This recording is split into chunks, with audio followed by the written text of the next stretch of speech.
안녕하십니까. 26번째 수업을 하겠습니다. 오늘은 화음의 세계관이라는 제목을 가지고 저번에 화음에 대해서 2시간가량 했는데, 오늘은 화음의 세계관을 통틀어서 한번 설명을 해 보겠습니다. 저번에 우리가 이제 4무예, 2무예, 2사무예, 4사무예라고 했죠. 화음의 세계관은 결국 4사무예의 세계관을 나타내는 것인데요. 그걸 다른 말로 하면은 인드라망의 세계관, 인드라망의 세계관. 거물이라는 거죠, 거물. 이 우주가, 법계가 하나의 거대한 거물이라는 거죠. 우리는 그 거물에 하나씩 이렇게 있습니다. 그러니까 이 거물은 70억 사람이 각각 거물코, 70억 개의 거물코로 되어 있는 세계다, 이렇게 보는 거죠. 결과적으로 현실의 모든 존재는 진리의 어가에 나타났다, 이렇게 보는 거죠. 그리고 현실의 모든 존재는 독립에 있다.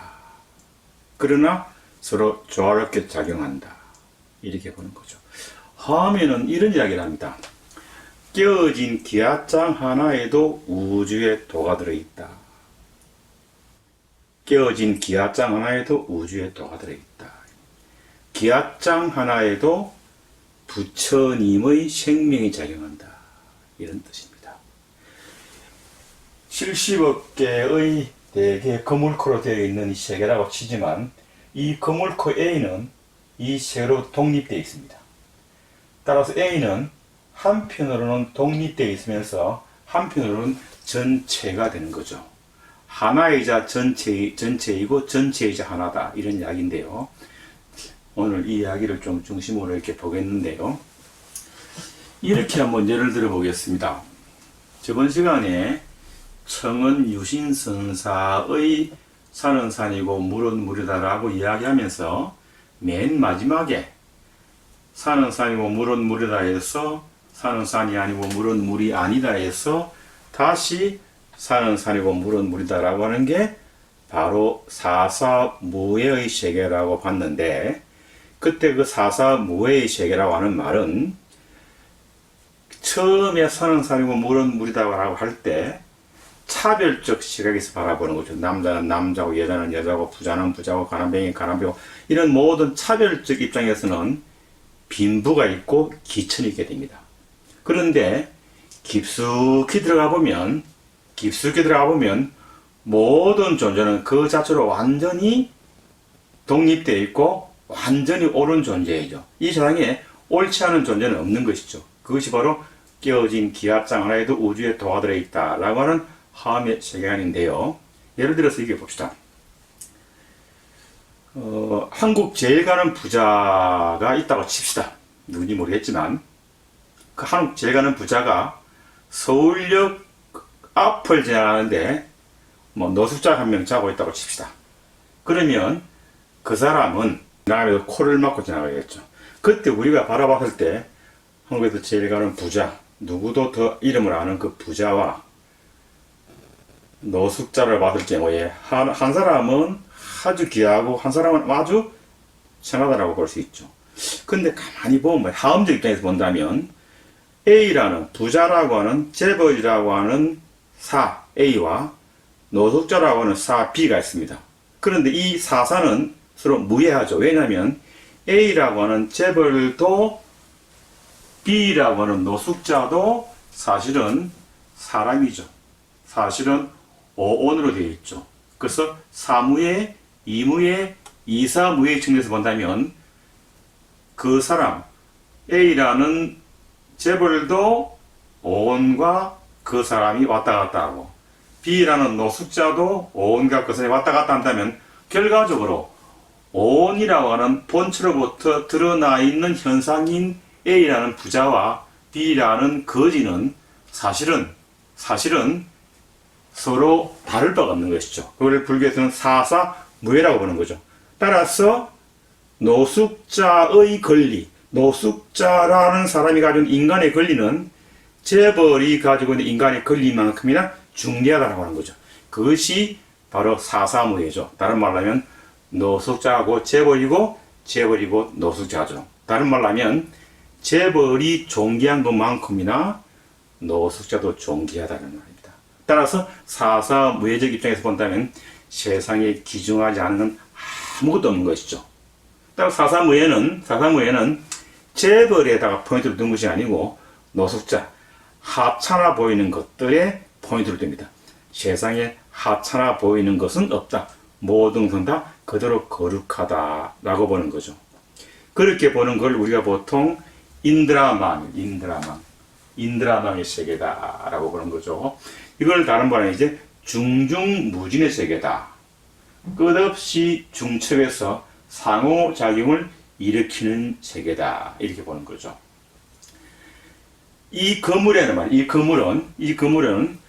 모든 건물코에 보배 구슬이 달려 있습니다.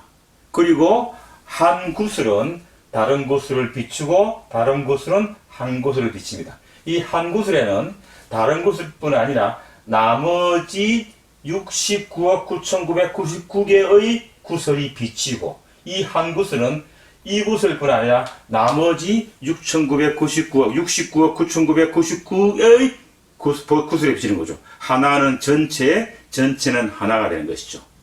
따라서 이처럼 인드라마의 구슬이 서로 비추어 끝이 없는 것처럼 이 하음법계도 바로 끝없이 중첩에 상호작용한다. 그래서 일적일체 하나하고 전체고 전체하고 하나다라고 하는 게 하음이죠. 여러분 혹시 영화 맨 인 블랙 보셨어요? 맨 인 블랙 1편도 2편도 3편도 있는데 제가 말하는 건 이제 1편을 말하는 건데 그 영화는 뭐 그냥 재밌죠. 재밌는데 맨 마지막 장면에 보면 말이죠. 맨 마지막 장면에 보면 외계인이라고 그럴까요? 우주인들이 한국 사람 아직 지구 사람은 아닙니다. 우주인들이 구슬치기를 하는데요. 구슬치기를 하는데 그 구슬 안에 은하계가 숨어 있어요. 은하계가. 이게 뭐냐면 구슬이라는 가장 작은 것 안에 은하계라는 가장 큰 것이 들어있는 거죠. 일적일체. 구슬 안에 일체가 들어있고 그리고 그 일체 안에 또 구슬이 들어있습니다.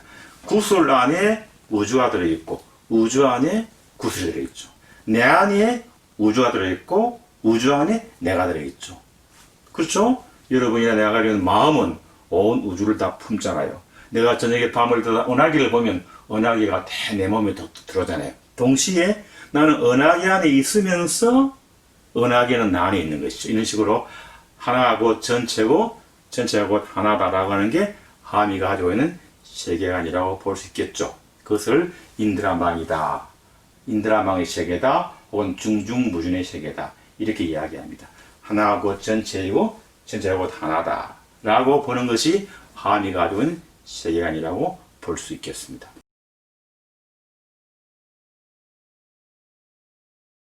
화음에서 말하는 어떤 중중무진의 세계일까요? 이 세계는 범위가 상당히 넓습니다. 스케일이 상당히 커요. 그래서 이 세계에는 유정중생뿐 아니고 무정중생도 같이 있습니다. 물론 아까 전에 70억 개의 거물코에 있는 70억 개의 사람이라고 했지만 그것은 그냥 편의상 한 이야기고 실제로는 사람, 중생, 그리고 무정중생, 깨어진 기합장도 여기에 다 있습니다. 따라서 함에서 말하는 세계는 유정중생과 무정중생이 어우러져 있는 세계라고 볼 수 있습니다. 그때 사라면 기합장도 사죠. 따라서 사사무예입니다. 유정중생과 무정중생에서 어우러져 있는 사회죠. 그런데 만일 유정중생이 자기네들의 영역을 너무 지나치게 확장해서 무정중생이 사는 세계까지 침범해버린다면 그때는 무정중생이 비명을 지르거나 무정중생이 반란을 일으키겠죠. 저는 그것을 요즘에 코로나라고 봅니다.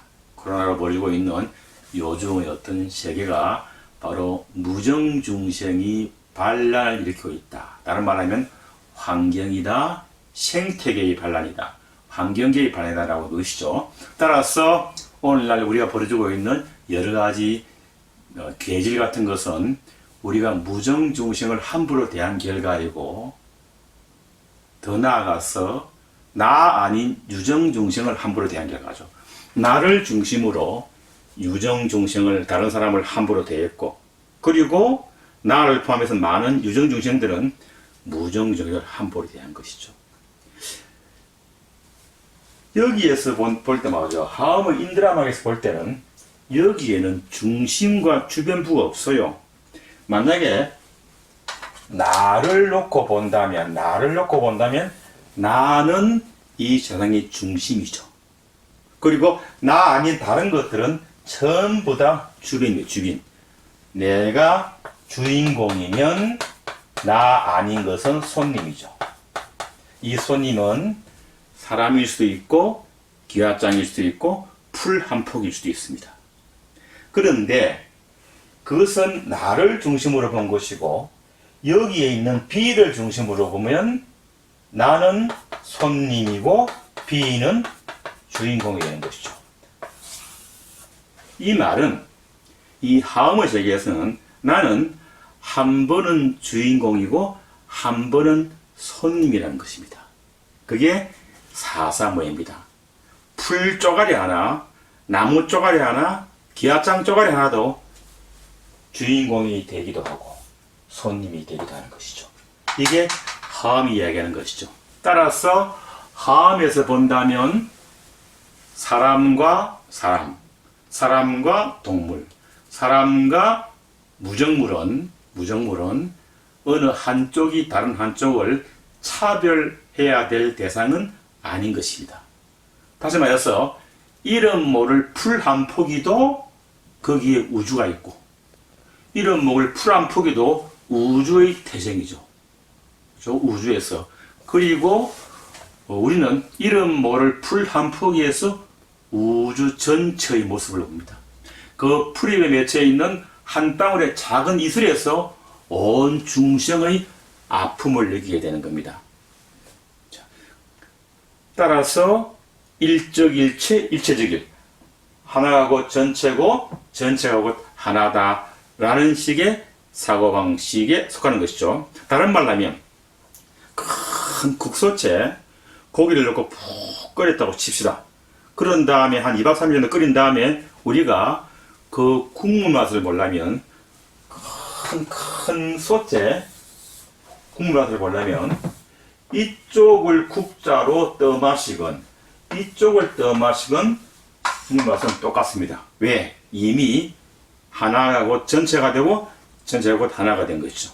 마치 여기에 살고 있는 많은 어떤 인드라망의 세계, 대개 그 물코에 살고 있는 사람들은 국물과 똑같은 것이죠. 그래서 하나가 전체다, 전체가 하나다 라고 하는 이야기가 가능해지는 것입니다. 그런 입장에서 본다면 하음이 가지고 있는 이론의 가장 핵심 중에 하나가 바로 여기에 있는 본래 성불론입니다. 인간은 본래 부처다 라고 합니다. 왜? A는 주인공이고 B도 주인공, C, D는 다 주인공이죠. 손님도 되고 주인공이 되지만 모두가 다 뭡니까? 완전하죠. 따라서 부처다. 우리는 원래 완전하다, 원래 부처다 라고 하는 게 함이 가지고 있는 우리에 대한 생각이죠. 그런데 우리는 과연 부처인가 라고 할 때 아니죠. 우리는 중생이잖아요. 왜 그런가 라고 할 때 중생 노릇에 너무 익숙해서 부처라는 사실을 종종 잊어먹고 있다라고 보는 거죠. 우리는 원래 부처인데 중생 노릇을 오래 하다 보니까 내가 부처라는 사실을 잊어먹고 있다. 예를 들어 이런 겁니다. 집 나온 지 아주 오래되는 노숙자가 있다. 봉화마을에 살다가 진영장날에 엄마 따라 나왔다가, 진영장에 엄마 따라 나왔다가 금방 엄마 손을 놓쳐버린 거죠. 그리고 흘러서 서울역 앞 노숙자가 되었는데, 세월은 한 몇십 년 흘렀겠죠. 한 5살에 엄마 손을 놓쳤기 때문에 수십 년 세월에 이 노숙자는 자기는 집이 없다, 나는 원래부터 이렇게 길거리 태생이야 라고 생각하고 살았겠죠. 그런다가 서울에 있는 딸을 만나러 온 진영떼기가 서울역 앞에 딱 내려서 가다가 턱 들어 누워있는 노숙자를 가만히 보더만, 야야 니 말식이 아이가? 라고 한다는 거죠. 이 말은 무슨 말입니까? 그 진영떼기가 말식을 알아본 거죠. 그때 그 말식이는 그 진영떼기의 말을 듣는 순간에, 맞다, 내가 말식이제, 내가 집이 있었구나 라고 과거가 생각납니다. 와 마찬가지로 집 없는 사람은 없듯이, 그가 지금은 비록 노숙자이지만 과거에 집이 있듯이, 우리는 지금 중생이지만 원래는 부처였다 라고 하는 게 함에서 보는 인간관입니다. 자, 그런데 그 노숙자가 바깥 생활을 많이 했죠. 악식에다가 아무 곳에나 잠을 자니까 막 살도 부르트고 뭐하고 엉망입니다. 그래서 바로 진영의 어머니를 찾아가기가 너무 부끄러워, 안 부끄러워? 부끄럽죠.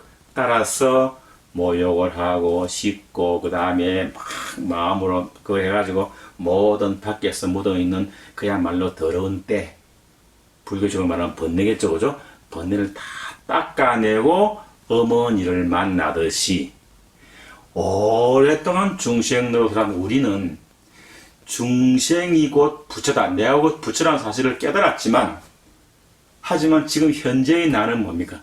번뇌가 더덕더덕 붙은 뭐죠? 중생인 것이죠. 그래서 나는 내게 붙은 중생의 때를 벗겨서 원래의 내 모습을 찾아야 되는 거죠.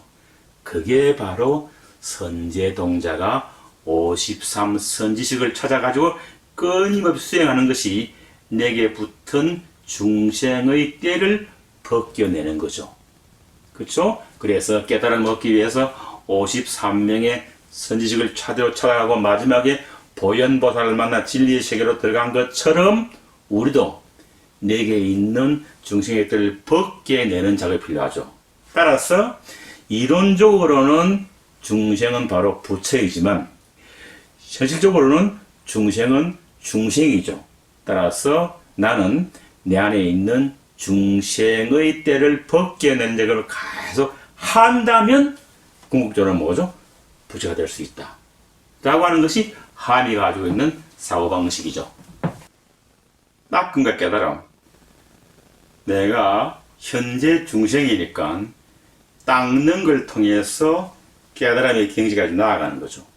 그렇죠? 이 닦음과 깨달음의 어떤 거리를 좁혀 나가는 걸 뭐라고 그런다고? 수행이라고 보는 거죠. 궁극적으로는 우리 중생은 깨달음의 당체다. 모든 존재는 다 불성을 가지고 있고 모든 존재는 다른 존재와 상호전하는데, 이때 다른 존재는 유정중생도 되지만 무정중생도 된다. 궁극적으로 모든 존재는 그 자체가 이 세상의 주인공이자 동시에 손님이다. 따라서 나에게 주어진 모든 조건들은 이 거대한 우주에서 본다면 한편의 드라마죠. 나는 그 드라마의 주인공이에요. 그리고 세상은 한번 지나가면 다시 오지 않습니다. 불가역이에요. 다시 돌아오지 않기 때문에 나는 매일 아침 눈을 떠가지고 하루를 살 때 사실은 우주에 단 하나밖에 없는 드라마를 내가 찍고 있다. 이 드라마는, 오늘 찍은 드라마는 내일 다시 찍을 수가 없죠. 따라서 두 번 다시 공연되지 않는 이 생생한 드라마에 가장 적합한 주인공이 돼가지고 매 순간 후회하지 않을 최선의 연기로 내 삶을 엮어가겠다라고 한다면 그는 바로 하음이 이야기하는 선제동자고 하음이 이야기하는 보살도고 하음이 이야기하는 바로 주인공이 되는 것입니다. 칭찬은 고래도 춤추게 한다는 말이 있습니다. 하음사상은 인간은 본래 부처다라고 하는 거죠. 네가 현재 중생인 것은 그야말로 잠깐, 이게 본래 모습이 이건 예외적인 거죠. 지금 잠깐 네가 그냥 반짝해가지고 뭡니까? 중생의 삶을 사는 거지. 니는 빨리 뭡니까? 부처로 가야 된다고 보는 거죠. 따라서 모든 사람은 본래 부처입니다. 그렇다면 우리를 선하게 보는 거죠. 그래서 성선설입니다. 성선설. 하음은 인간을 선하게 보죠. 사람을 말이죠. 악이 좀 있다고 얘기하는 것하고 악이 없다고 얘기하는 건 다르죠. 그래서 저번 시간에 이야기했지만 중국의 맹자의 성선설이 크게 각광을 받은 것처럼 불교에서도 악의 가능성을 이야기하는 천태, 법화경보다는 선의 가능성을 이야기하는 하음이 훨씬 더 크게 대접을 받는다. 그래서 동아시아에서 하음경 내지는 하음정이 가장 중요한 경전이 되고 가장 중요한 종파가 된 것은 바로 인간이 원래 가지고 있는 부처의 모습에 착안한 그 경의 생각 때문이겠죠. 우리는 원래 부처다 라고 하는 것, 이게 하음이 이야기하는 철학이라고 볼 수 있겠습니다. 고맙습니다. 광고를 좀 해야 되는데요. 코로나가 점점 가고 있고, 그래서 봄에 못했던 강의를 해달라는 요청이 오기도 하고, 그렇게 하면 이제 정상적인 어떤 강의하고 이렇게 하는 어떤 생활로 돌아가야 되겠죠. 그래서 제가 지금 일주일에 4편의 유튜브를 찍거든요. 불교가 2개, 영화가 2개인데, 영화 리뷰가 2개인데, 그래서 굉장히 지난 한 몇 달간은 아무것도 안 하고 들어앉아서 이것이 가능했는데, 앞으로 이제 사회생활을 좀 하려고 그러니까 불가능할 것처럼 보여서 불교 동영상을 일주일에 1편만 하겠습니다. 그 다음에 영화 리뷰도 1편만 하겠습니다. 그래서 나중에 광고가 나가겠지만 불교는 매주 일요일 10시에 업로드하고 영화는 매주 목요일 오후 5시 업로드 하겠습니다. 지금 오늘 저에게 강의하는 것은 내일 목요일 10시, 아침 10시 업로드 하지만 이것은 마지막이고, 그리고 이 다음부터는 이번 일요일은 넘기고 다음 일요일부터는 일요일 아침 10시에 불교 동영상이 업로드 한다고 아시면 되겠습니다. 여러분에게 이 동영상 강의가 나갈 때 그게 자세하게 적어놓도록 하겠습니다. 고맙습니다.